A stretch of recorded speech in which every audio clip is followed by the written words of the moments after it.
Oh, I'm so fed up of walking past women and being completely fumigated with chemicals and fake smells, what one might call perfume or hair products. Oh man, it just emphasizes the dichotomy, I think that's the right word, the difference is what I'm trying to say, if it's not the right word, between, those that live naturally, those that, oh my god, that one is gorgeous. Usually if I'm honest, I don't smell much. There's the odd flower that I'm like, whoa, I can really smell, and then some of it I can't. And I think to myself, when I can't smell, like these ones for example, they don't have much smell to me. Yeah, nothing. And I think that's because my senses are still numbed. Like, I'm sure every plant will have a smell that the human is capable of smelling if they are immersed in nature and if they don't use any chemicals. But if you're used to being around, like I live in a household where chemicals are very prevalent, only for one more week, whee! I think it obviously nulls your natural senses.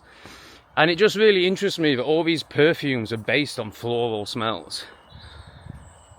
But to me, I just smell the synthetic, the fake, the chemical in it. Anyway, that's not what I was going to talk about. What am I going to talk about? I don't really know. I want to reference yesterday's video. I was really pleasantly surprised. Really pleasantly surprised. I thought that was a dangerous video. Thought it was going to lose subscribers and piss a few people off. Obviously, there were a couple of comments. There was the ultimate projection comment, which you're always going to get. Egomaniac. So funny. So funny. These people who haven't even touched the sides of their consciousness, haven't even learned the different parts of themselves, haven't separated their emotion from thought, from action in any way at all. If they hear somebody talking about self, about, breaking down all these parts, but just talking about self, then immediately you're an egomaniac. And it's the ultimate projection of everything they can't do. They haven't done any self-work. They can't analyze themselves in any way. So rather than watching something like that and being like, oh wow, I'm way behind this guy, like I'm not conscious at all, rather than feeling that truth, and obviously the emotions that will come with that truth, because they don't have to feel emotion, don't know if I've made that clear yet, they come out with this projection to protect themselves. This guy's an egomaniac. And it's just the ultimate in being an egomaniac, because they're literally in the ego. They can't even separate from the ego. The ego is them. The ego completely controls them. They're completely unconscious in all their actions. So when they see somebody living authentically, they only have one of two options. They can acknowledge that they're not a very advanced being and that they've got a hell of a lot of self-work to do, or they can project. So we get the projections. But let's not focus on the negative ones. Let's focus on all of you beautiful people that commented, understanding where I was coming from, even acknowledging in some cases that he is a bit of a pleb. And that is the pinnacle. When you can be like, what you're saying triggers me, I'm a bit of a pleb. That's consciousness. That is living consciously. And if you are being a pleb consciously, then it is inevitable that will unravel, that will transmute, that your consciousness will grow. Because you have an awareness which is completely the opposite to the egomaniac guy. I haven't read all the comments yet. I was expecting no comments. I was just expecting abuse and unsubscribes. I think it's gained a few subscribers and it's got too many comments for me to process before I had my nature time. But I don't think we saw a comment from Mrs. Church Chair Shuffler. And it's acknowledging that I was triggered in that video. That comment really, really triggered me. And there was another comment saying, if you judge people that have judged you, you're on the same level. And yeah, in one way that's true, but also there's experiencing yourself, and there's experiencing your triggers and acknowledging when you're triggered. And then in my case, there's been brave enough to put all that on camera so others can see the process. You know, like, it was quite a wise guy, it was Paul, I think, who commented something along those lines. And it's like, are you that wise though? Because what do you want? Do you want me to, one, the only other two options would be to not make videos, or to make polished, shiny love and light videos, pretending that I'm a finished article and pretending that I know everything, like most spiritual YouTubers do in their quest to gain clients. But I'm taking a different approach. I'm taking a really raw, ready, authentic approach where I share my journey every day, the ups, the downs, the triggers, and show it all, because that's the only way one can really learn. And I would like to think the type of clients that I am getting are those that are ready to really do the work. You know, I don't want people coming to me thinking I've got some shiny spiritual pill to give them. I want them to know that this journey is hard and that they're going to have to do the work themselves. Ultimately, they're going to have to take responsibility themselves. I can only facilitate, I can only show the door, but they have to open it. And that's why I do what I do, and the way I do it. And speaking truth, I really saw this weekend when I was doing some one-on-one work with a client, how important speaking the truth is. So without giving any personal details away, I'll tell you a little bit about this session I had. It's a man that lives in complete anxiety, to the point where he's walking through life shaking. And obviously, the conditioning of this society has taught him that the only way to stop shaking is to, you know, control it. Ultimately, is what happens. Actually, the reason he's shaking is because he spent his whole life trying to control his life, not expressing his emotion, not feeling anything, and not being authentic. We'll get onto the authentic bit in a minute because that's key.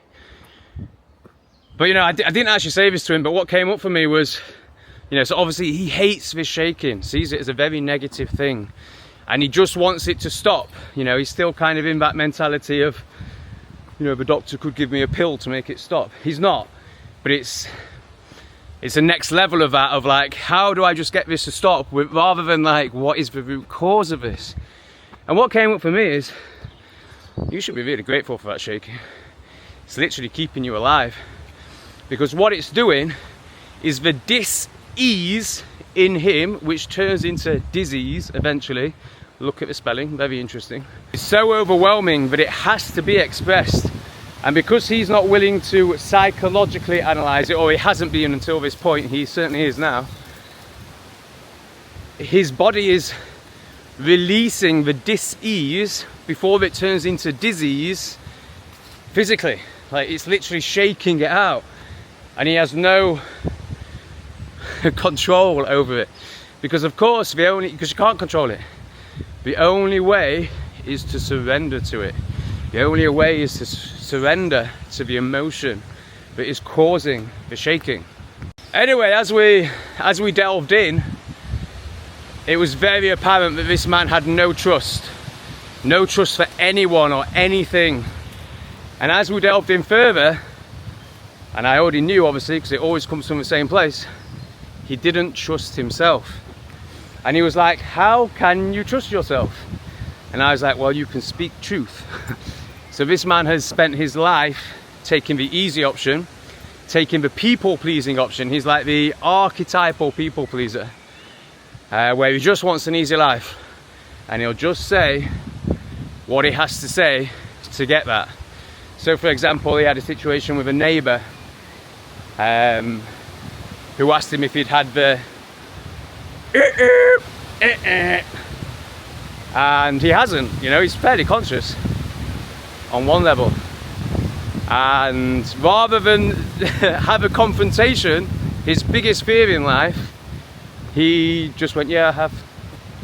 And then he's asking me how he can trust himself, and I'm like, well, how can you trust yourself if you don't speak any truth? Like and the shaking is literally a reaction to that. Like there's all this knowing and truth in him that's not being expressed. And that's causing great anxiety because he can't trust himself.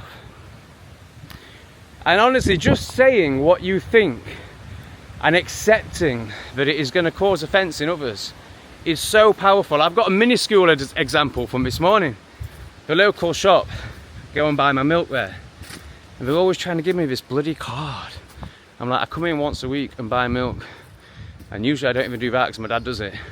Like, I don't need your crappy card that you're just going to use to take all my data and sell to companies. But they're obviously on some sort of target over getting this card out to people because they're desperate to give it to you. So I've turned it down about 3 times. This morning I go in and it's a different guy. And he's like, oh, have you got your no-go card or whatever it's called? No more, Morrison's no more card. And I'm like, nah mate, just cash. And he was like, oh, well, I'll give you one anyway. And he just scans it, even though I've said no. He scans it, and he's like, because it gives you cheaper milk. And he goes to put it in my hand. And even I felt, and it was just a noticing, I was nowhere near being gripped by it or acting on it, but I felt the social etiquette, the social norm, someone's giving you something to just go, oh, thanks mate. And then I'll go and put it in the bin, which I think so many people will do. But I just put out my hand and I went, no, I'm leaving the country in a week. I don't need a card. And it was quite abrupt for him. You know, there was a moment of social awkwardness, which most people will avoid like the plague. But I revel in it. Like, it's just real. It's just truthful. And the sad thing is, if you are going to be authentic and truthful in this life, you are going to offend people. Because they're so used to being in the social etiquette, in the zombie nature of no one saying what they think and everyone just being nice and polite, which is obviously the opposite, is actually conditioning, brainwashing. For me, being nice is being honest. But for most people, being nice is not offending anyone. It's a very different way of looking at it. Okay, so when I was pointing out this, reflecting this to this man, he would go to the extreme of the situation and say, yes, but I work in, he basically works in, you know, the mainstream, very much so, like education. And he's like, I'll lose my job if I say what I think. And I'm like, well, yeah, sure. I mean, as you change internally, your external will change to reflect that. So if you keep doing this work, which he will, he's too far in now to stop, your job will change. But you don't start with that.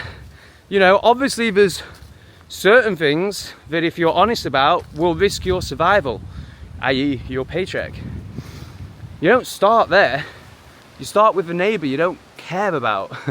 You start with those horrible friends you've been hanging around with who just belittle you and dismiss everything that you say. You know, you start there and it snowballs to the point where you're just speaking total truth. So this all happened. I mean, I've always been incredibly honest. Like, it's just in me. Like, I can't pussyfoot around. So it's kind of been my whole life. So it is easy for me. I'm completely the opposite side of the spectrum to this guy. You know, he's come from a people-pleasing side. I've come from a narcissist side. And we're both coming back to a balance. You know, obviously these archetypes are present within all of us. There's actually a huge people-pleasing element to me as well. But you have to be very conscious to be able to see that side. When I, you know, fully consciously realized what it was I was doing and the power of it, I went fully into it. So I would not rein it in at all. And it's only very recently that I have learned, now that I've gone to the full extreme of total truth and authenticity in terms of how I speak to people, I have learned that actually in certain situations it's not worth it. So for me, it's basically my mum. There's just no point. Like, it just causes too much upset in her, and she's not even open or aware of the concept of expanding her consciousness, of taking in truth.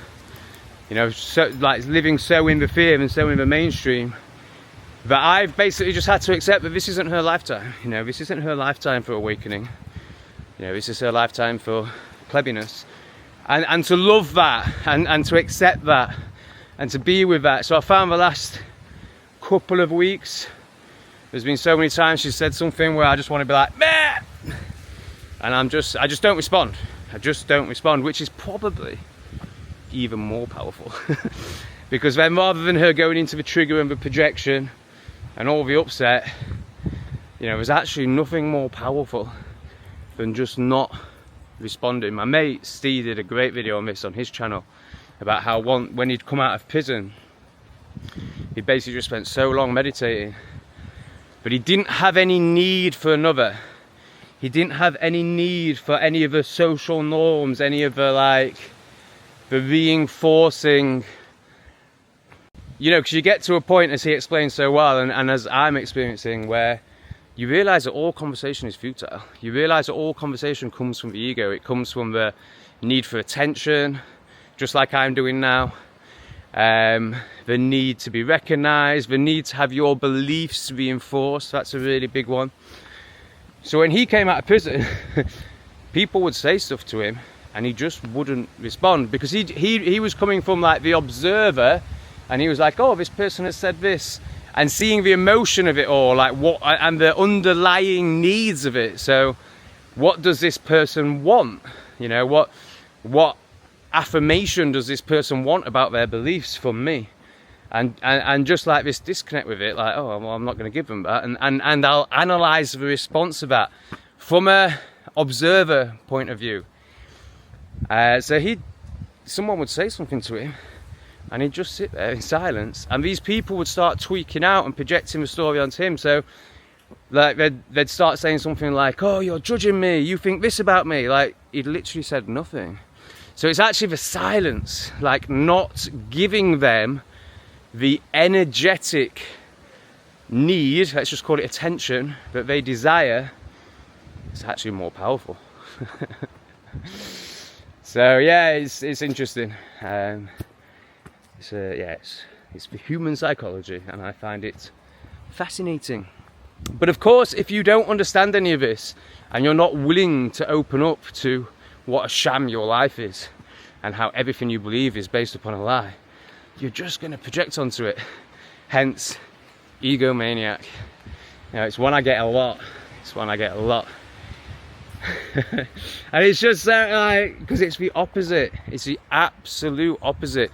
Like the courage, and like not really anymore. Like, I'm totally used to it, but like the courage to do these sort of videos. I mean, to do any videos first and foremost. Like, if you've experienced that, you know that it's not egoic. I mean, there's an element of ego needing to be seen for sure, but it's actually like you're working a muscle you've never worked. It's very, very scary. I meant to do vulnerable videos and honest videos. It's funny because it's a difficult one, because there is a grain of truth. Like there's always 2, 3, 4, 5, 6 perspectives that are true. So yes, if I was fully enlightened, if I was fully at peace with myself, I wouldn't be making videos. I'd be sat in a cave meditating. But then there is also the element of one needs to earn a living in this world.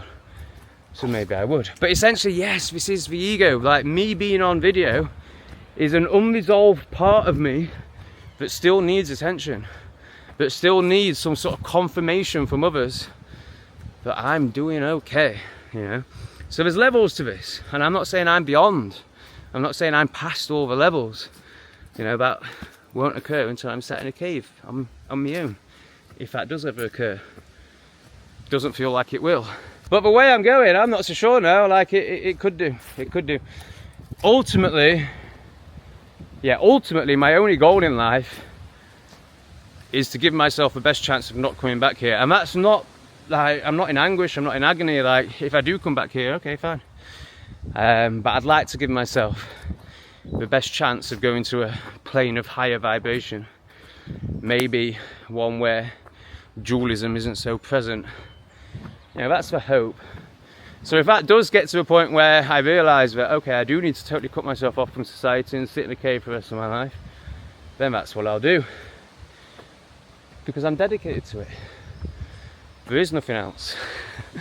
There is nothing else. There's only consciousness, enlightenment, God, this journey. Once you're ready for it, you may need another few lifetimes. Egomaniac man needs at least 5 more lifetimes. I imagine he's in an office and he took 5 of the woohoos. You know, he's nowhere near. He's nowhere near, and that's fine. That's fine. That's his journey. Doesn't affect me. Except when it triggers me. Ah! Alright, I think that's enough. Let me know what you think. I am reading all the comments. It's really interesting actually, because once I'd expressed that, you know, this goes back to what I was saying about truth and speaking your truth, you know. There was a big part of me that was like, oh, I can't say this on my channel. It will ruin my channel, it will piss off my subscribers. And then I was just like, well, what am I doing?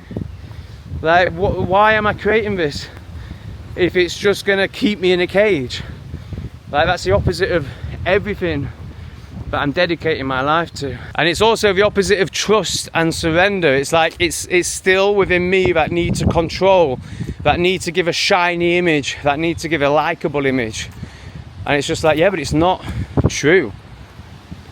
But you know what happened when I expressed that truth, when I let that truth out? In the expression was a great release, was a great transmuting. And by the time I got home, I was not really even triggered anymore. And this is the power of speaking your truth. It unravels your BS. It cuts through all your conditioning, all your BS. It really does. And I'm starting to realize that, you know, there's all these modalities and all these things, and like, yeah, I'd highly recommend plant medicine and all that, but actually what's happening is it's actually all about vibration. It's all about, are you spending time around a higher vibration than you currently possess? So that can look like anything. That can look like going to church. It can even look like going to a pub. You know, if you've lived total isolation and depression and you manage to go to the pub and socialise for the night, that's a higher vibration. From there, you go to a church, that's a higher vibration. Or you spend time in a place like this, that's a higher vibration. Or you go to a satsang, or you go to an ayahuasca ceremony. It's about being in that vibration. And the longer you can be in that vibration, you learn to start to hold this vibration. But obviously you can only hold it if you're willing to let go of the crap, the conditioning that's in the way, for you to then have the space to take in the higher vibration. That should be a separate video. It's a big topic. Let's leave it there. Please like and subscribe. Drop me a comment. I'll see you soon. Big love.